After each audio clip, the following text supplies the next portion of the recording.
ஒவ்வொரு நாளும், ஒவ்வொரு நேரமும் நானா செதுக்குனதுடா அப்படின்னு சொல்லிட்டு வந்து பார்த்தீங்கன்னா, இந்த பைரவி வந்துட்டு நம்ம இலக்கியாவ இவ்வளோ நாளா அழிக்கிறதுக்காக பிளான் பண்ணிட்டு இருந்தாங்க. உண்மையிலேயே இந்த பைரவி ஒரு முட்டாள். அது மட்டும் இல்லாம எஸ்எஸ்கே ஒரு பெரிய முட்டாள் அப்படின்னு தான் சொல்லணும். ஏன்னா, இவ்வளோ நாள் இருந்துமே கூட நம்ம கௌதமையும், இலக்கியாவையும் வந்து பார்த்தீங்கன்னா, கொஞ்சம் கூட அவங்களால அசைக்க கூட முடியல அப்படிங்கிறது தான் இந்த இடத்துல மிகப்பெரிய உண்மை. இப்போ எல்லாத்துக்குமா சேர்த்து ஒரு மிகப்பெரிய முடிவு தான் வந்து பார்த்தீங்கன்னா காத்துக்கிட்டு இருக்கு. அதாவது என்ன அப்படின்னு பார்த்தீங்கன்னா, ஒரு பக்கம் இப்போதைக்கு இருக்கிற பிரச்சனை, இந்த பைரவி வந்து இப்போ என்ன வசமா மாட்டிக்கிட்டாங்க. அது எல்லாமே ஓகே தான். அடுத்ததா இந்த எஸ்எஸ்கே இருந்துட்டு இந்த அவார்ட நம்ம கௌதம் வாங்கவே கூடாது அப்படின்ற மாரி முடிவு பண்ணி, அந்த அவார்ட் ஃபங்ஷனுக்கு வந்து இப்படின்னா வர்றதுக்கு முன்னாடியே நம்ம இலக்கியாவ தீர்த்து கட்டணும் அப்படின்றது தான் இந்த எஸ்எஸ்கேவோட ஒரே குறிக்கோளா இருந்துட்டு இருக்கு. பட் அதையும் தாண்டி நம்ம இலக்கியாவ கௌதம் கூட்டிட்டு போய் அந்த அவார்ட வந்து இப்படின்னா வாங்கணும். ஏன்னா அந்த பிசினஸ் மேன் அவார்டு கிடைக்கிறதுக்கு நம்ம இலக்கியாவும் வந்து இப்படின்னா ஒரு முக்கிய காரணம். அவங்க வந்து இப்படின்னா எப்பவுமே சப்போர்ட்டிவா இருப்பாங்க அப்படின்ற மாரி நம்ம கௌதம் வந்து இப்படின்னா பேசுவாரு.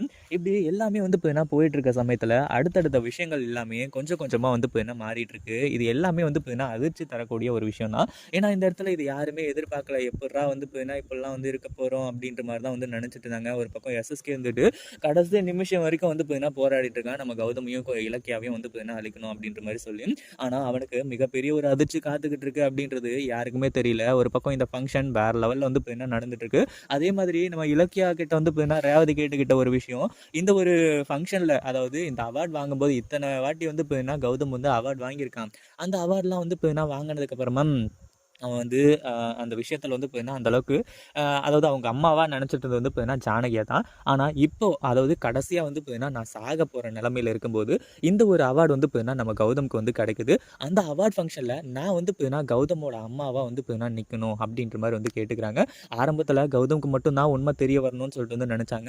இப்போ எல்லாருக்குமே தெரிய வரணும். அதாவது ரேவதி தான் வந்து இப்போ என்ன கௌதமோட அம்மான்னு சொல்லிட்டு வந்து தெரிய வரணும் அப்படின்னு சொல்லிட்டு வந்து நினைச்சிட்டு இருக்கான இன்னொரு காரணம் என்ன அப்படின்னு பாத்தீங்கன்னா, இந்த எஸ்எஸ்கே இருந்துட்டு கௌதம் யாருன்னு சொல்லிட்டு வந்து தெரியாம இவ்வளோ நாளா வந்து போராடிட்டு இருந்தான். கௌதம் கூட மல்லு கட்டிட்டு இருந்தான். அப்படி இருக்கும்போது வந்து இப்போ கௌதம் யாருன்னு சொல்லிட்டு வந்து தெரிஞ்சு அவன் வந்து அடுத்தடுத்த விஷயங்களை பார்க்கணும். இவ்வளோ நாளா கௌதம் வந்துட்டு அவனை சமாளிச்சுட்டு வந்துட்டு இருந்தாங்க. அப்படி இருக்கும்போது வந்து இப்போ நமக்கு அந்த அளவுக்கு மிகப்பெரிய பிரச்சனை எல்லாமே கிடையாது. கண்டிப்பா வந்து இதுக்கப்புறம் நம்ம கௌதம் இருந்துட்டு அந்த எஸ்எஸ்கே வந்து சமாளிச்சு இந்த உலகத்துல வந்து கௌதமும் இலக்கியாவும் நல்லபடியா வாழ்வாங்க அப்படின்ற ஒரு சந்தோஷம் வந்து அவங்களுக்கு இருக்கு. ஒரு நம்பிக்கை வந்து இருக்கு. அப்படின்றதுனால தான் வந்து இந்த இடத்துல நம்ம கௌதம் வந்துட்டு இந்த ஒரு விஷயத்துல வந்து அதாவது நம்ம ரேவதி வந்து இந்த ஒரு விஷயத்துல கான்ஃபிடென்ட்டா இருந்து என்ன நடந்தாலும் பார்த்துக்கலாம் அப்படின்ற மாதிரி சொல்லி இந்த ஒரு ஃபங்க்ஷனுக்கு வந்து கிளம்பி போக போறாங்க. உண்மையிலேயே இது எல்லாருக்குமே மிகப்பெரிய அதிர்ச்சி தான். கௌதம் முதற்கொண்டு எஸ்எஸ்கே முதற்கொண்டு ஒரு பக்கம் பைரவி எல்லாருக்குமே வந்து பயங்கர ஷாக்காக தான் வந்து இருந்துட்டு இருக்க போகுது. இதை பத்தி நீங்க என்ன நினைக்கிறீங்க? அந்த வீடியோ பிடிச்சிருந்தா லைக் பண்ணுங்க, ஷேர் பண்ணுங்க. இப்பதான் நம்ம சேனலுக்கு ஃபர்ஸ்ட் டைம் வரீங்க அப்படின்னா கீழே இருக்க சப்ஸ்கிரைப் பட்டனை ப்ரெஸ் பண்ணிக்கோங்க.